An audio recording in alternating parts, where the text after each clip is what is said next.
आप सभी लोगों को नमस्कार। मेरा ये वीडियो पहले पूरा देख लीजिएगा, तब कोई कमेंट करिएगा। इस समय औरंगजेब की कब्र को लेकर बड़ा विवाद चल रहा है।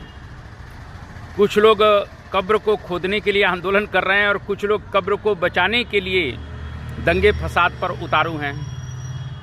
तो पहले जो कब्र को खोदने वाले, औरंगजेब की कब्र को खोदने वाले लोग हैं, थोड़ा सा उनको बताना चाह रहा हूँ कि भाई साहब, औरंगजेब एक मुग़ल था और जो औरंगजेब की कब्र को खोद रहे हैं उनसे ये प्रश्न करना चाहता हूँ कि मुग़लों को इस भारत में इस्टेब्लिश करने में सबसे ज़्यादा सहयोग किसने दिया है, ये थोड़ा हमको बताइए ना।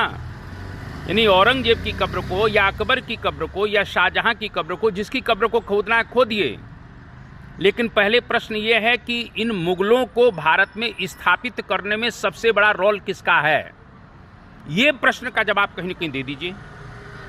आखिर बाबर को कौन बुला रहा है, बाबर को इस हिंदुस्तान में कौन बुला रहा है? तो कहीं ना कहीं आप जानते हैं कि राणा सांगा, जैसा कि बाबर कहता है कि राणा सांगा ने मुझे कॉल किया था।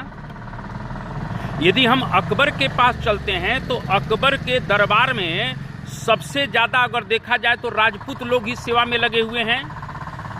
आमेर का जो है पूरा राजवंश, चाहे भारमल के रूप में हो, भगवान दास के रूप में हो, और चाहे राजा मानसिंह के रूप में हो, ये सब लोग कुल मिला के कहीं न कहीं चाकरी कर रहे हैं। एक राणा प्रताप को छोड़ दिया जाए तो पूरा का पूरा राजपूताना लगभग कहीं न कहीं सिजदा और पैबोस कर रहा है।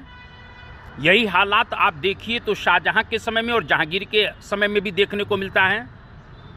जहां तक औरंगजेब की कब्र को लेकर जो विवाद चल रहा है, उस पर मैं आपको बता देना चाहता हूं कि सबसे ज़्यादा हिंदू मनसबदार अगर किसी के दरबार में थे तो औरंगजेब के दरबार में थे। और उसमें दो टॉप क्लास के राजपूत कमांडरों का नाम बता देना चाहता हूं, मारवाड़ के राजा जसवंत सिंह और आमेर के राजा जय सिंह। ये वही जय सिंह हैं जिनके कारण से शिवाजी को आगरा में कैद होना पड़ा था। तो भाई साहब, औरंगजेब की कब्र को उखाड़ के फेंक दीजिए, मुझे कोई दिक्कत नहीं है, लेकिन फिर इन लोगों की कब्रों का क्या होगा? जिन लोगों ने मुग़लों को स्थापित करने में सबसे बड़ा रोल अदा किया था, तो कहीं ना कहीं उन लोगों का क्या होना चाहिए, उन लोगों का क्या हश्र होना चाहिए? अगर मुग़ल खराब थे तो मुग़लों को स्थापित करने वाले कौन थे, इस पर प्रश्न उठेगा। और जब जब इतिहास के झरोखे में जाओगे तब तक ये प्रश्न उठाए जाएंगे। इन प्रश्नों से बचा नहीं जा सकता है। और जहाँ तक जो लोग औरंगजेब की कब्र को बचाने के लिए दंगे फसाद कर रहे हैं, मैं उनसे पूछना चाहता हूं कि तुम्हारे बाप औरंगजेब लगते थे?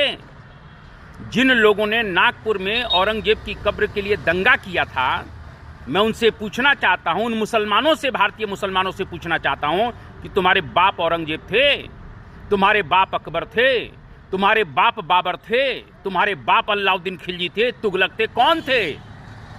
तुम लोग उन मुग़लों और खिलजियों और तुगलकों की कहर हो। यानी उन विदेशी मुसलमानों के कारण से तुमको तलवार के बल पर कन्वर्ट होना पड़ा था। हकीकत में हिंदुस्तान, पाकिस्तान और बांग्लादेश में जो मुसलमान हैं वो सनातनी हिंदू हैं। तुम लोग कुल मिला के हिंदुओं के वंशज हो, तुम्हारे पूर्वज हिंदू हैं।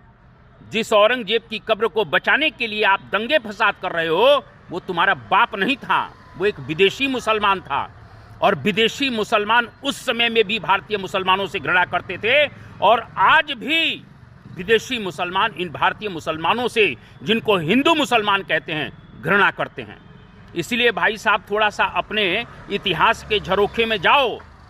जो मुसलमान बार बार मुग़लों के लिए उपद्रव करने पर तुले रहते हैं, मैं फिर कहना चाहता हूं, तुम्हारा और मुग़लों का कोई नाता नहीं है। यहां तक मैं ये कहूंगा कि मुग़लों के अत्याचार के कारण तुमको अपना सनातन हिंदू धर्म छोड़कर कुल मिला के मुसलमान बनना पड़ा।